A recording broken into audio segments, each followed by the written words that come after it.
Hi, this is Elliot Fishman, and welcome to our latest podcast, Facebook Live, whatever we're doing today, Facebook Live, and it's great to be here. Today's Thursday, and we're in September, and wish all of our friends on the East Coast that this storm, the hurricane, really kind of hopefully goes out to sea. I know there's lots of concerns, rightly so, along the coast, particularly the Carolinas and into Virginia, about storm surges and flooding and all of those things that are really bad that are related to the hurricane. I guess Florida lucked out for the most part. It missed them, and although it's not a Category 5 hurricane, or hurricane level 2, is still really bad. So today we're going to speak about the 12-hour work week. What's that? Oh, okay. Thanks. Okay. Oh, yeah, I forgot I was wearing a hat. This is my super cool hat. Look at that. It's really cool. I got this from the guys when I was down in Australia. It's really an official Australian hat. I don't got any kangaroos and, whatever. Okay. It's a great hat. Okay. Okay. Anyway, so this is on the 12-hour work week. How did I come up with the 12-hour work week? There was a conference last week in China, and Elon Musk, who's, Tesla and everything else, and Jack Ma, who's CEO, founder of Alibaba, was speaking about the future and what's going to happen with AI and how's that going to change things. And I think you have to remember, like, people will say, okay, if I'm telling you a 12-hour work week, you're going to laugh and say, oh my God, 12 hours, I work 12 hours every day. But that, if you go backwards, in the early 1900s, the 1800s, a lot of our people were farmers, and they worked 7 days a week, 365 a year from sunrise to sunset. And then we got down to the 40-hour work week and 36-hour work week, in some places the 32-hour work week. In many places you went from 5 days of 8 hours to 4 days of 10 hours. So we have seen lots of compression and lots of change. Now it's interesting, Jack Ma is an interesting guy. If you want to see an interesting person, listen to his talks. You can go on YouTube, type in Jack Ma. He really is obviously he's been very successful. He's also a very smart guy, somewhat controversial, but it is interesting to listen to him. I like to listen to interesting people. Now, it's kind of funny. Jack Ma was one of the pushers for the 996. What is 996? Well, that's the classic thing in Chinese culture and technology. 996, and I want to read it to you exactly. That means you work from 9 a.m. to 9 p.m. 6 days a week, which is 72 hours, if you do the arithmetic. And that's been what people expect people in China to work, and that's how China has made themselves into a credible country. We have something like that in radiology at Hopkins.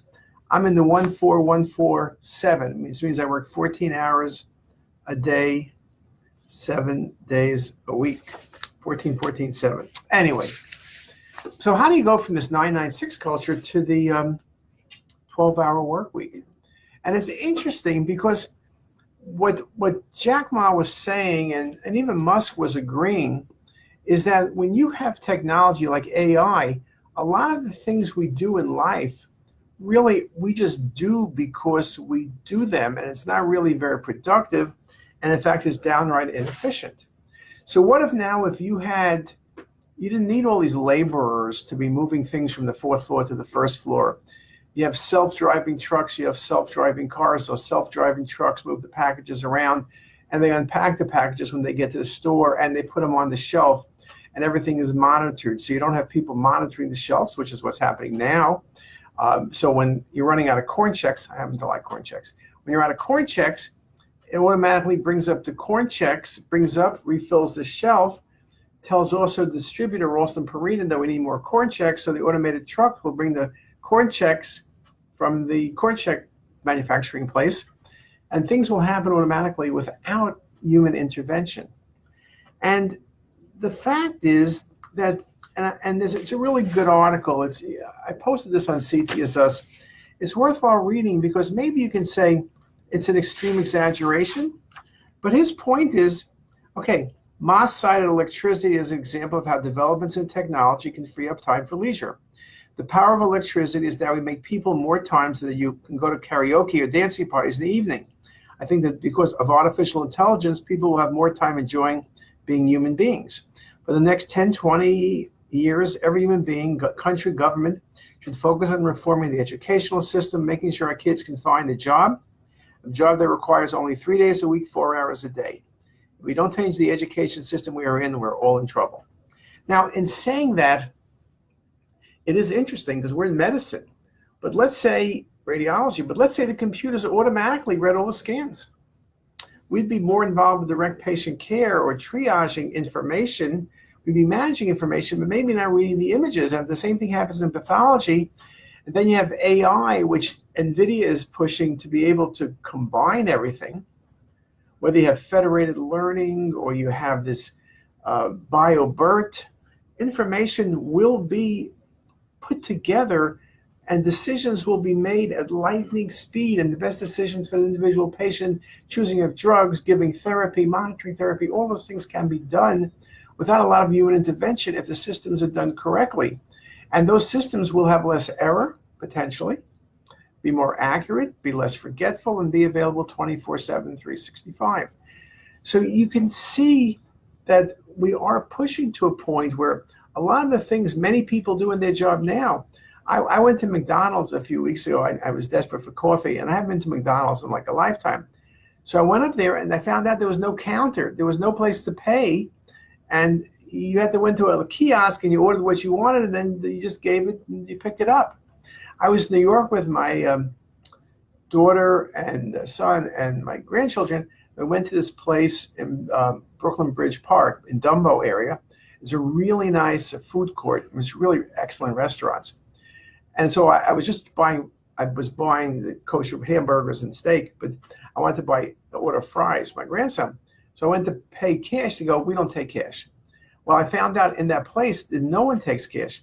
Everything is credit card. So they have an Apple computer. It looks like an iPad. And you just put the swipe your thing in, and then everything happens. There's no cash. So now there's nobody stealing. There's nobody counting the cash. There's nobody picking up the cash with a Wells Fargo truck. Everything is perfect, and you're not holding cash either. I see even in the cafeteria at Hopkins now, people buy a bagel, $1.37, and they're using a credit card. And so the cash is becoming something that's, people used to joke that cash is not going to exist, and I thought they were crazy people. Now I'm beginning to realize that in many places like New York, not only does cash not exist, but cash is no good because you want to buy something, they won't take cash. So cash becomes worthless in a society where everything is electronically done. So it's kind of interesting. Now, going back to that, 12-hour work week, one thing to remember is, and this is more important than whether it's 12 or 24, 36, is that today my grandson started preschool. Now, what should you teach him? Now, if I give him an iPhone, he could use the iPhone better than me. He doesn't have my code, but he plays with it a little bit, and then I'm blocked out for 3 weeks. But he's really good. Like, he can go right in, look at all the videos he wants. He can look at the pictures he wants, like family pictures. He likes to watch himself on videos, yada, yada, yada. What do you teach those 3-year-olds now? Do you teach them the same thing they taught us, that Columbus came to America, 1492, and Magellan, and Ferdinand, and, all these other facts? But what's the point of that, where in my day we looked in the encyclopedia, where they taught you to go to the library and then go through the cards and look up something, then look it up on the shelf and find it? Are you kidding me? There's no libraries anymore. The only library I've been to is called Barnes and Nobles. Then the things are kind of, it's alphabetical order. You don't need to be looking up a card file. So the question is, knowing the world is changing drastically, what are you going to teach people? To memorize facts? There's something good about memorizing things. Maybe it's some brain training or something. But it really doesn't matter, because you can go on Google and find out every little bit of information better than you can. We at Hopkins, in our old building, the Dome, Billings building, very, very historical, there's a statue of Christ there. And I have to admit, people always ask me, well, what's that statue for? And I always kind of say, I don't know. So I just happened to say, let me look it up. And there's a very long story. It was over 100 years ago. Someone donated it, where it was made. the importance, why people love it. Okay, you didn't need to speak to anyone and look things up to any degree. You just press the button, type in Christ statue at Hopkins, bang, bang, bang. You got the history. You got where it was built, what the significance is, and everything else. And so really, one of the things that Jack Ma mentions that I think maybe is most critical is the education system. How's education going to change? What are you going to train these new kids on? Because you shouldn't be training people for their last decade. You need to teach them for the next decade. How we did things was great when we did it. Remember when we gave lectures, you had slides. You put it in a carousel, a Kodak. You made slides, you made word slides, you typed, someone took a picture. Now you have PowerPoint. Now I checked my thing, 2001 or something was the last time I gave slides. Remember, that's how it was done. Now it's not done that way. So we don't teach anyone to make slides. No one knows what a slide carousel is. No one knows what a slide is. Yesterday, Dr. Cameron came to me and he got these films on a patient. It was films, really black and white, really thin, 14 by 17. And he goes, how do we look at this? And I remember I kept the view box down the hall because I figured someday, I'm going to be in one of those contests where someone says, okay, you got to find a rabbit, you got to find a 3-leaf clover, a 4-leaf clover, and a view box. I got the view box. Plugged it in. It worked. I look at the films. It was kind of interesting, very thin, a lot of images, but you're not teaching people to read film. You're teaching people on the computer. How do we train? And our radiology residency's training for last year's battle, not next year's. We're not training people with the advent of AI. We're training them then we've always been trained. And yes, we don't have film. We have a workstation. The workstations are crappy. Look, they're just basically electronic film viewers. You put the monitor up, the film's there, so you don't have film. You have this, that, and the other. There's no AI there. It's a lack of AI. By the time you finish the end of the day, you kind of wish you had some AI. And you wish your main AI was not to have bought the machine from the company you bought it because they suck. The only problem is that the other company you didn't buy from probably sucks more than the company you bought it from. But that's not the way things need to be. And I think one of the things that Jack Ma's point is we need to rethink education. In China, I think they're doing a lot of that because China is looking at the next 20 years, not the last 20 years. Most of our education is based on how we did things, modified a little bit. It's not based on the new battle. And it's very much like, when computers came along 20 or 30 years ago, my kids first went to school, they would take one teacher and say, you're the computer teacher. That teacher didn't know anything about the computers. Maybe she took a course for 2 days.